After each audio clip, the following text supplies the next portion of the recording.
সন্ধ্যা, আপনাদের সাথে আছি নুজহাত সাউম। প্রিয় দর্শক শ্রোতা, সবাইকে আমন্ত্রণ জানাচ্ছি শুভ সন্ধ্যার আজকের আয়োজনে। শুভ সন্ধ্যায় আজ থাকছে চলতে থাকা প্রদর্শনী, এনটিভি হাইলাইটস এবং জনপ্রিয় সঙ্গীত শিল্পী সুবি নন্দীর সঙ্গে আলাপচারিতা। প্রথমেই চলতে থাকা প্রদর্শনী।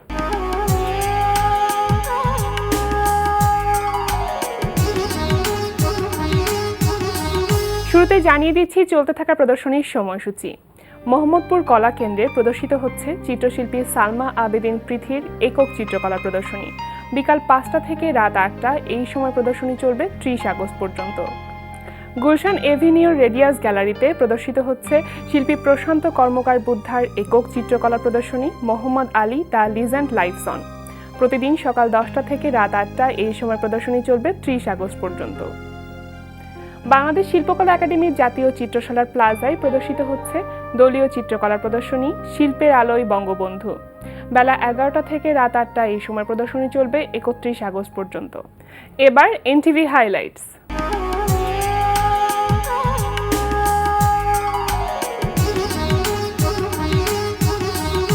এবার জানিয়ে দিচ্ছি কি থাকছে এনটিভির রাতের অনুষ্ঠান সূচিতে। সন্ধ্যা 6:45 দেখবেন ধারাবাহিক নাটক নিশ্চিত প্রেমের 7টি উপায়। আমরা কখন বলেছি যে আপনি বন্ধুবাদ দিয়ে আমাদের কাছে চলে আসেন? বলেছি? আর বাদু আপনি আসলে কে, মানে কি চান?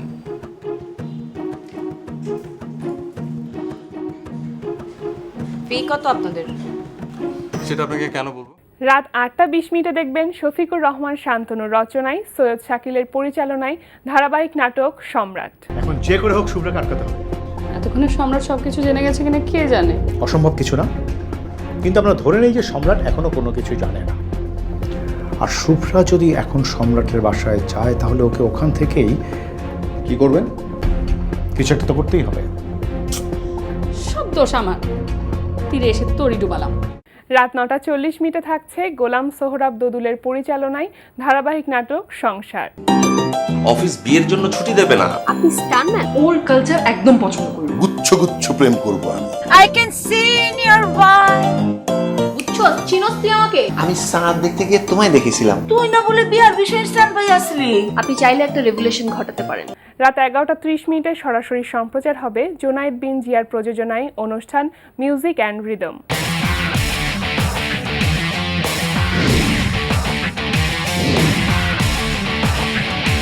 এই ছিল এনটিভির রাতের অনুষ্ঠান সূচি। এবার আলাপচারিতা।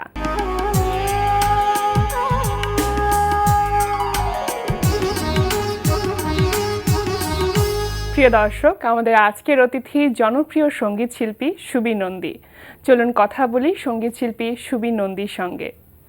শুভ সন্ধ্যা। শুভ সন্ধ্যা। কেমন আছেন? খুব ভালো। আজকে একটি বিশেষ দিন, জন্মাষ্টমী। তো শুরুতেই আপনাকে জানাচ্ছি জন্মাষ্টমীর শুভেচ্ছা। আপনাকেও জানাচ্ছি এবং যারা এই মুহূর্তে টেলিভিশনের সামনে আছেন দেশে বিদেশে সবাইকে শুভ জন্মাষ্টমীর শুভেচ্ছা জানাচ্ছি এবং আপনাদের সবার মঙ্গল কামনা। অবশ্যই। তো শুরুতে জানতে চাইবো যে কেমন ভাবে আজকের দিনটি উদযাপন করলেন? আপনি হয়তো জানেন যে বাংলাদেশে একটি আজকে সরকারি ছুটির দিন। আর সনাতন ধর্মাবলম্বী যারা আছেন তারা বিভিন্ন আচার উপাচারগুলি করেন, কিন্তু বাংলাদেশের একটি মজার বিষয় হলো যে ধর্ম যার যার উৎসব সবার। অবশ্যই এটা একমাত্র বাংলাদেশই বলতে পারে। আমরা বাঙালিরা এটা বিশ্বাস করি এবং বিশেষ করে বাংলাদেশের মানুষ। হ্যাঁ।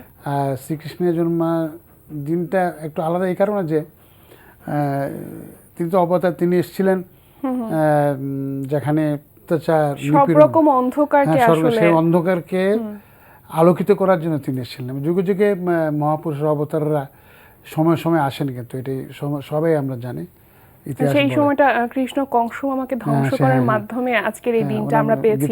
তো এই দিনটার মাহাত্ম্য বা তাৎপর্যটা এটাই যে সমস্ত মানে যে অন্ধকার দূর করে আলোর পথে পৃথিবীকে, সারা মানুষকে বা সমস্ত সৃষ্টিকে, যেগুলি গীতা পড়লে পড়ে পরিষ্কার বোঝা যায় যে তার শ্রীকৃষ্ণের মাহাত্ম্য। সবাই বলে যে তিনি দুষ্টের দমন এবং ভালো মানুষের তাদের কে রক্ষা করার জন্য তিনি শেষ এসেছেন। পর্যন্ত আসলে ভালোরই জয় হয়। ভালোরই জয়, এটা সারা পৃথিবীতে আচ্ছা সবসময় ইতিহাস তাই বলে। তো একজন সঙ্গীত শিল্পী হিসেবে যেহেতু আজকের দিনের বিভিন্ন জায়গায় বিভিন্ন রকম প্রোগ্রাম থাকে, তো আসলে ব্যস্ততাটা কেমন ছিল? কোথায় কোথায় কাজ করা হয়েছে, না, প্রোগ্রাম করা হয়েছে? এই বছর তেমন কাজ করি নাই, অন্য ব্যস্ততা ছিল। তো পুরো দিনটা একটা বিভিন্ন প্রার্থনালয়ে অনুষ্ঠান দিয়ে আছে, গতকালকে থেকে শুরু হয়েছে, আজকেও আছে বিভিন্ন মন্দিরে ঢাকা বা সারা বাংলাদেশে। এগুলিতে যাব এই এই অনুষ্ঠানের পরেই হয়তো বন্ধুবান্ধবের সাথে দেখা হয়। আর বেশ একটা একটা দিনটা একটু অন্যরকম মনে হয়। হ্যাঁ, উৎসবের দিন, সেই জন্যে ভালো লাগে। আচ্ছা, তো ছোটবেলায় কিভাবে এই দিনটাকে পালন করতেন? অ্যাকচুয়ালি কৃষ্ণের পূজা রাত্রি হয়। তা আমরা তো ছোটোবেলায় আমরা ওই সকাল থেকে সন্ধ্যা পর্যন্ত উপবাস, মানে কোনোভাবে আছে আর কি, চুরি টুরি করে এটা ওইটা খেতাম সেটা। যাই হোক, ওই এটা আলাদাভাবে এটা পারিবারিক একটি ইয়ে ছিল যে বিভিন্ন দিনে এগুলি ধর্মাচরণ করা ভালো, এরকম। এরপর যখন বড় হয়েছি তখন তো নিষ্ঠার সাথে এই পুজো করি আমরা, সবাই করেন। আর যে এমনি তো- সময়টা আপনি ছোট ছিলেন ওই সময়টাতে কিন্তু বিভিন্ন মন্দিরে বিভিন্ন রকম আয়োজন হতো। এখনকার সময় আসলে আয়োজনের পার্থক্যটা কেমন দেখেন? তখন ছিল যে ওই কৃষ্ণের জন্মদিন, কৃষ্ণের জন্মাষ্টমী উপলক্ষে বিভিন্ন প্রহরের কীর্তন, 24 প্রহর, অষ্টপ্রহর কীর্তন হতো, মানে মানে আওয়াজ টুগেদার, এটা আমরা শুনতে যেতাম আশেপাশে। এখনও হয়, এখন খুব সংখ্যায় মানে কম হয়। এখন অনেকটা ডিজে শোনায়, সবাই যে যার মতো করে নানান ধরনের সিস্টেমে গান শুনে, অডিওতে গান শুনে, এখন আরও ডিজিটালি আরও ইজি সারাদিন সমস্ত কীর্তনটা হয়তো কম শোনা হয়। কীর্তন হয়, মানুষ শোনে, তবে প্রচুর শোনে। শুধু যে আর কীর্তনটা শুধু যে সনাতন ধর্মাবলম্বী লোকরাই শোনে, কীর্তন কিন্তু আবহমান বাংলার একটি মানে ঐতিহ্যের একটি অংশ। এই কীর্তন কিন্তু সবাই শোনে। আজকের দিনে বেশি করে শুনি কৃষ্ণকে নিয়ে নানান ধরনের গাথা আছে, সেগুলি শোনা হয়, মানুষ শুনে বিশেষ করে। তারপরে অনেকে গীতার পাঠ শুনে, অনেক জায়গায় পাঠ হয়, একটু আলাদা করে সবাই একটু ওই সবার। আর সবচেয়ে বড় জিনিস হলো যে সমস্ত কিছুর মধ্যে একটি মঙ্গলের একটি মঙ্গল প্রার্থনা করা হয়। যেহেতু আজকে একটি উৎসবের দিন এবং পুরো দেশে বিভিন্ন রকম উৎসবমুখর পরিবেশের আয়োজন চলছে, তো সেই সুবাদে আপনার কাছ থেকে আমরা এখন একটা গান শুনে ফেলি। আমি একটি হঠাৎ করে অনেক গান আছে, এই মুহূর্তে মনে পড়ছে কাজী নজরুলের একটি গান আছে, আচ্ছা, ভজন সঙ্গীত। অবশ্যই শুনি। খেলিছ এ বিশ্বলয়ে বিরাট শিশু, আনমনে খেলিছ প্রলয় সৃষ্টি তব পুতুল খেলা,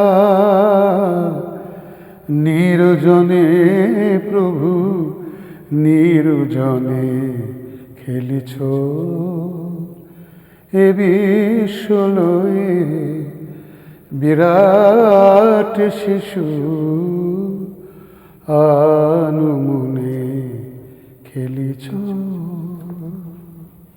অনেক সুন্দর। নজরুল সঙ্গীত শুনে মনে পড়লো যে আগামী 27 তারিখে কিন্তু নজরুলের প্রয়াণ দিবস, এবং আপনি এবং একটি নজরুল সঙ্গীতের অ্যালবামেরও কাজ করা হচ্ছে। তো আমরা কি এই প্রয়াণ দিবসেই অ্যালবামটি পেতে যাচ্ছি না পরে পাবো? অ্যালবাম হয়ে গেছে কমপ্লিট সব কিছুই।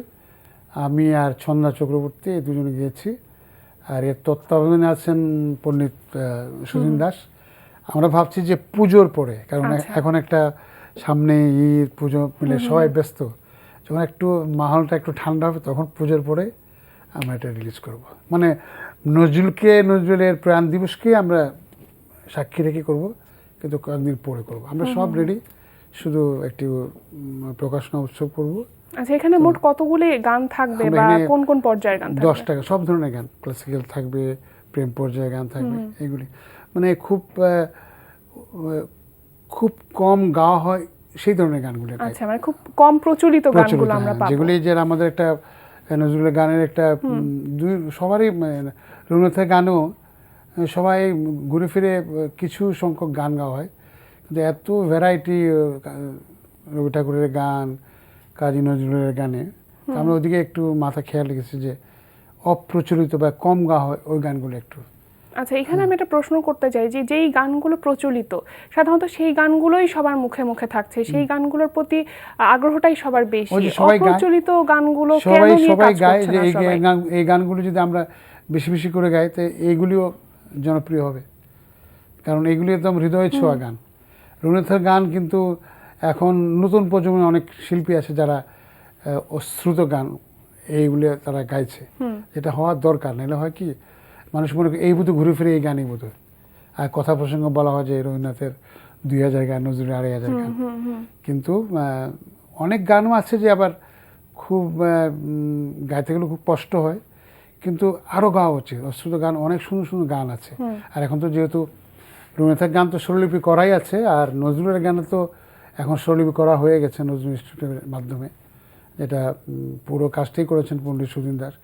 এখন যেটি আমাদের সারা পৃথিবীতে কিন্তু এই স্বরলিপিকে ফলো করে গাইছেন। আমার মনে হয় যে এখন নতুন প্রজন্মের শিল্পীরা এদের একটু ভাবা উচিত। আচ্ছা, তো আপনার কথার সূত্র ধরে আমি আসতে চাই যে নতুন প্রজন্মের শিল্পী যারা, তারা আসলে কতটুকু নজরুল সঙ্গীতকে বুঝে গানগুলি করছে বা বুঝে শুদ্ধ প্রথম একটা আমরা যখন শুরু করেছিলাম আমরা পেরিয়ে এসছে, কিন্তু এই একটা আমাদের একটা দারুণ একটা অসুবিধার সৃষ্টি ছিল যে নজরুলের আদি সুর, অনাদি সুর, সাম্প্রতিক সুর, আদি অনাদি সাম্প্রতিক করতে করতে যার জন্য ভয়ে খুব যারা নজরুলকে গাইতে চাইতো ভালোবেসে তারা আসতো না। যেমন আমি নজরুলের শিল্পী ছিলাম, আমি এই বিপদের ভয়ে আমি আদি অনাদির তারপর সাম্প্রতিক সুরের ইয়েতে পড়ে আমি আধুনিক গানে চলে গেলাম। আচ্ছা, যার জন্য এখন সেই অসুবিধাটা নাই। এটা একটা মূল কারণ ছিল নজরুলের গান মানুষের কাছে না পৌঁছার গণহারে। আমি খুব দায়িত্ব নিয়ে বলছি এনটিভির এই অনুষ্ঠান থেকে যে আদি অনাদি সাম্প্রতিক করতে করতে নজরুলকে আমরা অনেক পেছনে ফেলে দিই, বিশেষ করে তার গানের সঙ্গীতে। এটা তার প্রতি অবহেলা করা হয়েছে, কারণ নজরুলের অনেক গান আছে একই গান 2বার 3বার 3 সুরে গাওয়া আছে। তো সেইটা এখন কেটে গেছে। এখন নতুন শিল্পীরা আসছে, আমার মনে হয় যে তারা বেশি বেশি করে নজরুলের চর্চা করবেন এবং নজরুলের গান আরও আমি জনপ্রিয় কথা, এদের গান জনপ্রিয় অবশ্যই মানুষের হৃদয়ে আরও পৌঁছাক। এটা মানুষের শ্রোতা দর্শকদের মনকে যেন স্পর্শ করে, সেটাই। গোটা কত কিছু গান নিয়ে তারপরে গান গাওয়া তো একটা গান বিষয়টা তো একটা, এটা ইটস নট এ কেমিস্ট্রি যে এটা দিলে এটা হয়তো 19-20 হবে, কিন্তু সবসময় কেমিস্ট্রিতে অঙ্কের সঙ্গীতকে বাধা যায় না। কিছু ফিলের ব্যাপার আছে, ইনোভেশনের ব্যাপার আছে। তো এটাও যারা আছে, যারা এই নিয়ে বলা বলি করেন, তাদেরকে একটু ভাবা উচিত। কারণ আদি অনাদি করতে করতে কিন্তু শুধু অনেকের গানে আদি অনাদি একটু রাখেন, গানগুলো একটু জনপ্রিয় হোক, গাইতে দেন, কোনো অসুবিধা নাই তো। আমি যদি নজরুলের সুরাবৃত গান 2-3টা সুরের মধ্যে একটা সুরে গাই, তার নজরুলকে তো আমি অবহেলা করছি না। ভালোবাসা দরকার, ভালোবাসাটা খুব জরুরি আসলে, মানে ভয় যেন না হয়, নির্ভয় যেন সবাই গায়। আচ্ছা, কথা বলতে অনেক ভালো লাগছিল, তো অনুষ্ঠানটি শেষ করব, তার আগে একটি গান শুনবো। কোন গানটি শুনবো আমরা? আমি আমার লেখায় সুর করা একটা গান গাইছি, যে অন্য শিল্পীদের মাঝে মাঝে গাই গানটি। গানটি হলো এ কোন ফাগুন হৃদয়ে আমার বিরহের আগুনে পুড়িনি সেদিন। এ কোন ফাগুন হৃদয়ে আমার বিরহের আগুনে পুড়িনি সেদিন।